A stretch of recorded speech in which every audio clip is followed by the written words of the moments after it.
Hello students, हमने complete कर लिया है क्लास 5 के मैथ्स के चैप्टर नंबर 1 को और आज हम शुरू करने वाले हैं क्लास 5 के मैथ्स के चैप्टर नंबर 2 को। तो चैप्टर नंबर 2 का नाम है शेप्स एंड एंगल्स। आपने डिफरेंट शेप्स के बारे में पहले के क्लासेस में भी पढ़ा है। आपको कुछ नाम पता है जैसे सर्कल, रेक्टेंगल, स्क्वायर, है ना। नाउ ये जो शेप्स हैं ये हमारे लिए इतने इंपॉर्टेंट क्यों हैं? सिंपल इसका रीजन है कि अपने आसपास देखिए, अपने घर को ही देखिए, अपने घर के विंडोज को देखिए, डोर्स को देखिए, वॉल को देखिए, सीलिंग को देखिए, हर जगह पे आपको शेप मिलेगा। सिर्फ इतना ही नहीं, आपके घर में जो डेकोरेटिव पीसेस हैं वो भी तरह तरह के शेप्स के बने होते हैं। तो शेप्स जो है हमारे चारों तरफ हैं। अगर हम शेप्स के बारे में पढ़ें तो हमको आसानी हो जाता है चीजों को इमेजिन करना। तो इस चैप्टर में हम शेप्स के बारे में पढ़ेंगे और देखेंगे कि शेप्स के बारे में पढ़ते पढ़ते किस तरह से हम इनोवेटिव बन सकते हैं। तो आज के सेशन में हम सबसे पहले पढ़ेंगे एंगल को। तो let us start today's session. तो चले आते हैं पेज नंबर 16 पे। यहां पे 3 लड़कियों की एक कहानी है छोटी सी। पहली लड़की का नाम है रोहिणी, दूसरी का नाम है मोहिनी। रोहिणी और मोहिनी दोनों ट्विन सिस्टर्स हैं और साथ में उनकी दोस्त है शैला। ये तीनों मैस्टिक से खेल रहे थे। मैस्टिक मतलब माचिस की तीलियां। शैला ने एक चैलेंज दिया कि रोहिणी तुमको एक शेप बनाना है और मोहिनी उसी शेप को तुमको बनाना है दोबारा, मगर तुम रोहिणी के बनाए हुए शेप को नहीं देख सकती। और रोहिणी, तुम मोहिनी को इंस्ट्रक्शन जरूर दे सकती हो कि वो शेप क्या बनाए। तो रोहिणी और मोहिनी को लगा कि ये तो बहुत मजे का गेम होगा, तो रोहिणी ने झट से एक शेप बना लिया। अब मोहिनी ने रोहिणी से पूछा कि बताओ तो मुझे, तुमने जो शेप बनाया है वो क्लोज शेप है या ओपन शेप है? अब समझने की कोशिश कीजिए, क्लोज शेप क्या होता है, ओपन शेप क्या होता है। उस शेप को क्लोज शेप कहा जाता है जिस शेप के सभी बाजुएं, सभी आर्म्स एक दूसरे से जुड़े हों। मगर अगर कहीं पे आर्म्स एक दूसरे से जुड़े नहीं होते हैं तो उस शेप को हम लोग बोलते हैं ओपन शेप। तो रोहिणी ने जवाब दिया कि हाँ, मैंने क्लोज शेप ही बनाया है। तो मोहिनी ने अब पूछा कि तुमने जो शेप बनाया है उसमें कितने साइड्स हैं? तो रोहिणी ने बताया 6। तो मोहिनी ने 2 ट्राई किया और देख लीजिए आपके स्क्रीन पे कि उसने क्या बनाया। अब बताइए तो रोहिणी का बनाया हुआ शेप और मोहिनी का बनाया हुआ शेप क्या सेम है? Obviously no. तो यहाँ पे एक सोचने वाली बात है कि मोहिनी ने सभी इंस्ट्रक्शंस फॉलो किए थे जो रोहिणी ने दिए थे, फिर भी उसका जो शेप है वो रोहिणी के शेप जैसा क्यों नहीं है? इसका आंसर शैला ने दिया कि तुम एक चीज मिस कर गई और वो है एंगल्स। तो एंगल क्या है? जब 2 स्ट्रेट लाइन एक दूसरे को इंटरसेक्ट करते हैं या छूते हैं या काटते हैं तो एक ओपनिंग बनता है, एक खुला सा पोर्शन बनता है, उसको हम लोग बोलते हैं एंगल। तो अब की बार रोहिणी ने इंस्ट्रक्शन दिया मोहिनी को, बट इस बार उसने एंगल्स के साथ इंस्ट्रक्शन दिए, तो मोहिनी ने एग्जैक्टली वो शेप बना दिया जो रोहिणी ने बनाया था। अब चले आते हैं पेज नंबर 17 पर। देखिए यहाँ पे कितने सारे एंगल्स हैं। ये रोहिणी और मोहिनी के ड्राइंग में कितने सारे एंगल्स हैं। अब चले आते हैं पेज नंबर 18 के प्रैक्टिस टाइम पे। देखिए पहला question, look at the shape and answer. Question क्या है?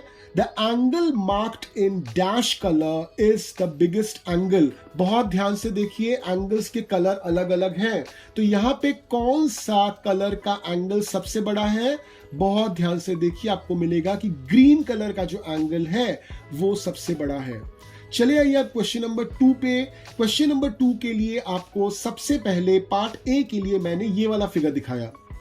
Are the angles marked in yellow equal? बहुत ध्यान से देखिए, ये दोनों ही मार्क्ड येलो एंगल इक्वल हैं। चले आइए क्वेश्चन नंबर 2 के पार्ट नंबर बी में। Are the angles marked in green equal? अभी देखिए जो तस्वीर आपके स्क्रीन पे आ रही है उसके बेसिस पे आपको आंसर देना है, तो यहां पे फिर से वापस आंसर है यस। चले आइए क्वेश्चन नंबर 2 के सी पार्ट में। Are the angles marked in blue equal? अब ये पिक्चर देखिए जिसके बेसिस पे आपको इसका आंसर देना है, तो यहां पे भी आपका आंसर होगा यस। तो यहां पे हमने 2A, 2B, 2C तीनों का आंसर बताया यस। क्या आपको कुछ समझ में आया? चलिए मैं आपको समझा देता हूं। पहली जो चीज आपको समझनी है वो है कि जितने भी शेप्स हैं ये सभी के सभी 6 साइड्स वाले शेप हैं। आप थोड़ा सा थ्योरी देख लीजिए। अगर मैंने कोई क्लोज शेप आपको दिया जिसमें 3 साइड्स हैं तो उसको हम बोलते हैं ट्रायंगल और इसके 3 एंगल्स होते हैं।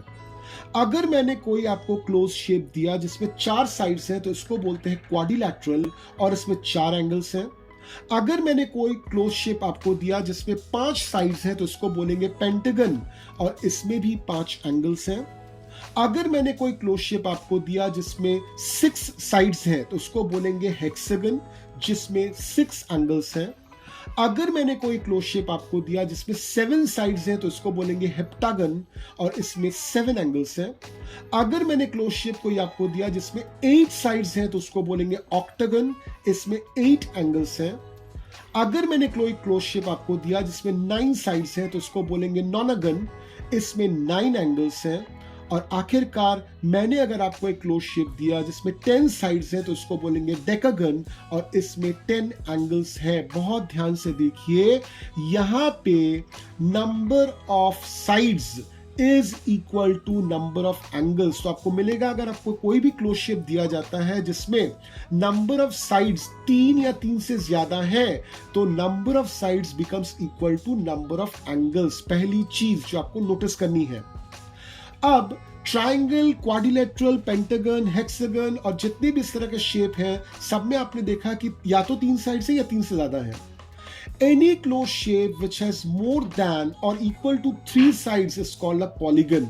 तो इस तरह से हम बोल ही सकते हैं कि triangle, quadrilateral, pentagon, hexagon, heptagon, octagon, nonagon, decagon ये सभी के सभी पॉलीगन्स हैं क्योंकि यहां पे नंबर ऑफ साइड्स 3 या 3 से ज्यादा ही हैं। अब चलिए नोटिस करते हैं second thing, opposite angles of a polygon are equal.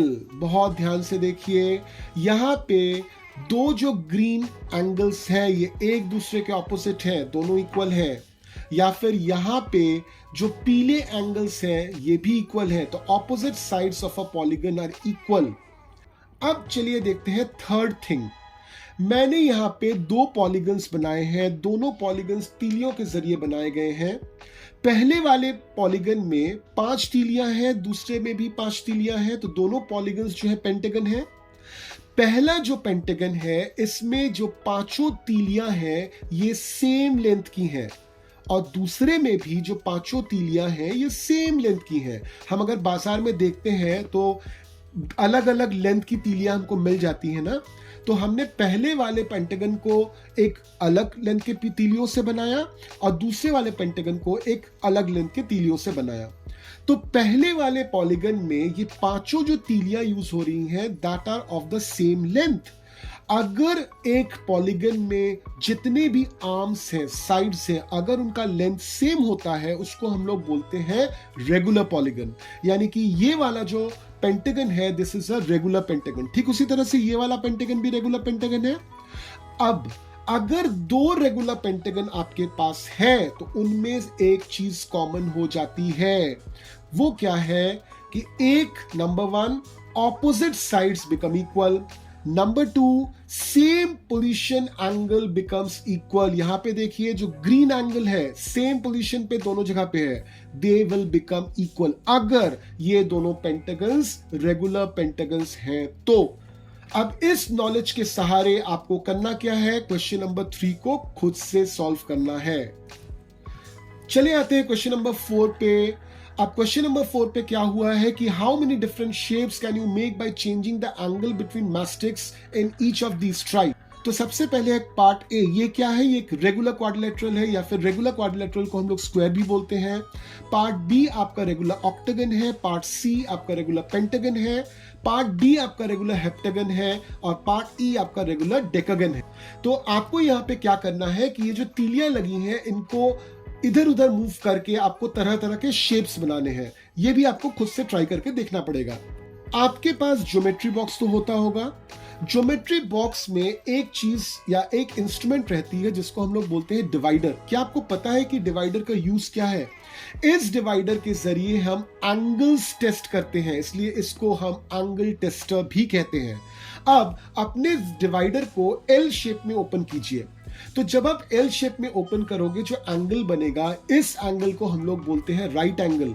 ये राइट एंगल आपने काफी जगहों पे देखा है, आपके घर में भी देखा होगा। आपके घर में जो विंडो का फ्रेम है वो भी राइट एंगल है, या आप जिस टेबल पे बैठ के पढ़ाई कर रहे हो उसका जो एज है, किनारा है, वो भी राइट एंगल है। अब चले आते हैं पेज 21 पे। वहां पे भी एक प्रैक्टिस टाइम है जहां पे हमको एंगल्स पहचानने हैं। तो पहला वाला देखिए, कैंची जो खुली हुई है वो तो किया ही हुआ आपके लिए, it is less than right angle. Second वाला देखिए, जो बाजू इंसान ने फैलाया हुआ है वहां पे जो एंगल बना है, this is a right angle. ठीक उसी तरह से थर्ड वाला देखिए, जो काइट है, this is again a right angle. चौथा जो है Tong, again a right angle. अब आखिरकार जो स्टॉप वाला सिंबल है वहां पे जो एंगल बना हुआ है, बहुत ही बारीकी से देखिए, it is more than a right angle.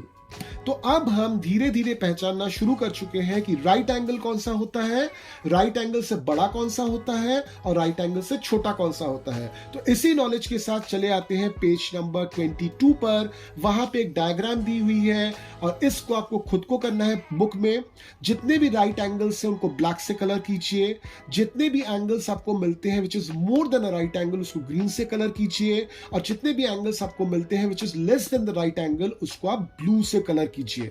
ठीक उसी तरह से पेज नंबर 22 में पॉइंट नंबर 3 है, या क्वेश्चन नंबर 3 है, draw anything of your choice around the angle shown. तो यहां पे एंगल बना हुआ है, पहला वाला देख लीजिए, एक लेस देन राइट एंगल था, तो वहां पे किसी ने मगरमच्छ बना दिया। तो अपने इमेजिनेशन को दौड़ाइए, बाकी जितने भी एंगल्स दिए हुए हैं इनके चारों तरफ कोई ना कोई इमेज बना दीजिए। कहने का मतलब यह है कि आप अपने आसपास नॉर्मल सी चीजों में भी एंगल्स निकाल सकते हो। अब चले आते हैं पेज नंबर 23 पे। वहां पे 2 एक्टिविटीज दी गई है। इन एक्टिविटीज को मेरा सुझाव है कि आप करके देखिए, आपको एंगल्स बहुत अच्छी तरह से समझ में आएंगे। अब मैंने आपको बार बार बोला है कि एंगल्स हमारे चारों तरफ है, तो एंगल्स हमारे लिए बहुत ज्यादा इंपॉर्टेंट भी हैं। चले आइए पेज नंबर 24 पे। इस पेज पे एकदम ऊपर की तरफ देखिए, लिखा हुआ है एंगल गार्डन। तो यहाँ पे एक गार्डन की तस्वीर है जहां पे एक बी घूम रहा है, बी मतलब मधुमक्खी घूम रहा है, और उसका कुछ कहना है, my angle dance shows the way, when I see flowers for making honey, I want to tell other bees, to show them the way I start dancing, my dance shows the angle between the sun and the flower. तो this is a reality। एक मधुमक्खी दूसरे मधुमक्खी को कैसे inform करती है कि इस फ्लावर पे आओ, यहाँ पे तुमको मधु मिल जाएगा या नेक्टर मिल जाएगा। तो उसको इन्फॉर्म करने के लिए क्या करती है मधुमक्खी, वो डांस करना शुरू कर देती है। मधुमक्खी से लेकर अगर आप बी हाइव यानी कि मधुमक्खी का छत्ता, वहां तक एक लाइन खींचोगे, और मधुमक्खी के छत्ते से अगर एक लाइन आप डायरेक्ट खींचोगे सूरज की तरफ, तो एक एंगल बनेगा। और इस एंगल को देखकर बाकी जो मधुमक्खियां हैं उनको पता चल जाता है कि एग्जैक्टली किस फ्लावर पे नेक्टर मिल सकता है। ठीक उसी तरह से जो बर्ड्स होते हैं और उनके जो बीक्स होते हैं, बीक्स का मतलब है चोंच, जब ये चिड़िया अपनी चोंच को ओपन करती हैं तो चोंच के ऊपर और नीचे के पोर्शन के बीच भी एक एंगल बनता है। जैसे इस वुड पेकर का एग्जांपल देख लीजिए, यहाँ पे जो वुड पेकर की इमेज है वहां पे जो एंगल बनी हुई है that is less than right angle. अब जितनी भी चिड़िया हैं वो लोग जब अपना चोंच ओपन करते हैं तो चोंच के अंदर जो एंगल बनता है it is less than right angle only. अब इस इमेज में जो ब्रांचेस हैं यानी टहनियां हैं उनको देखिए। तो यहाँ पे 2 ब्रांचेस मैंने आपको मार्क करके दिए हुए हैं। क्या आप बता सकते हैं कि इन दोनों में से बड़ा एंगल कौन सा है? ट्राई करिए। ठीक उसी तरह से जो पेड़ के पत्ते होते हैं उनमें भी एंगल होता है। तो देख लीजिए, इसी पेज पर एक्टिविटी दी हुई है और उस एक्टिविटी को करके आप देखिए तो आपको समझ में आ जाएगा कि नेचर ने हर जगह पे एंगल का कॉन्सेप्ट यूज किया है। अब चले आइए पेज 25 पे, तो यहाँ पे लिखा हुआ है सुखमन का नाम। सुखमन ने जब अपना नाम लिखा कैपिटल लेटर्स में, तो देखिए कितने सारे एंगल्स बने हैं। ठीक इसी तरह से जब आप अपना नाम लिखोगे या फिर अपने दोस्त का नाम लिखोगे कैपिटल लेटर्स में, तो एंगल्स बनेंगे। तो इस चीज को खुद एक बार ट्राई करके देखिए। अपने जो ऑब्जर्वेशंस हैं उन ऑब्जर्वेशंस को इस टेबल में लिखिए। पेज नंबर 25 में ही एक एक्टिविटी दी हुई है जो बहुत मजेदार एक्टिविटी है, जिस एक्टिविटी को समझने के लिए बेसिकली हमको एक बार पेज नंबर 26 में जाना पड़ेगा। तो पेज नंबर 26 में देखिए यहाँ पे 2 स्लाइड्स बने हैं। स्लाइड्स मतलब जिसको हम लोग स्लिप भी बोलते हैं, जो पार्क में मिलता है, जिसमें बच्चे चढ़ते हैं, फिसल के नीचे आते हैं। तो इन दोनों स्लाइड्स में क्या अंतर नजर आ रहा है? जो पहला वाला स्लाइड है उसके साथ जो सीढ़ी है उसका जो एंगल है वो काफी कम है, जबकि दूसरे वाले स्लाइड में स्लाइड के साथ सीढ़ी का जो एंगल है वो थोड़ा सा ज्यादा है। तो नोटिस कीजिए कि जिसमें स्लाइड का एंगल कम है वहां पे स्लाइड की लेंथ भी कम है। यानी कि अगर कोई बच्चा यहां से फिसल के नीचे की तरफ आना चाहेगा तो वो जल्दी आ जाएगा, मगर वो बच्चा गिर सकता है, एक्सीडेंट होने के चांसेस बढ़ जाते हैं, क्योंकि यहां पे चूंकि एंगल कम है, ये स्लाइड जो है वो सीधी हो गई है, स्टीप हो गई है। दूसरे वाले स्लाइड को देखिए, यहां पे एंगल ज्यादा है, तो यहां पे अगर कोई बच्चा स्लाइड करता है तो चांसेस ऑफ एक्सीडेंट्स कम है, क्योंकि यहां पे स्लाइड की लंबाई ज्यादा है और एंगल बढ़ने की वजह से इस स्लाइड का स्टीपनेस यानी कि जो चढ़ाई है वो कम है। क्लियर? तो ये है कॉन्सेप्ट्स एंगल का। I am hopeful that you have understood the entire thing. तो यहां पे हमने मेनली बात की है राइट एंगल्स की। इन द नेक्स्ट सेशन हम कंटिन्यू करेंगे इसी चैप्टर को और देखेंगे इसी चैप्टर का पार्ट 2, जहां पे हम पढ़ेंगे शेप्स के बारे में। Till then keep learning.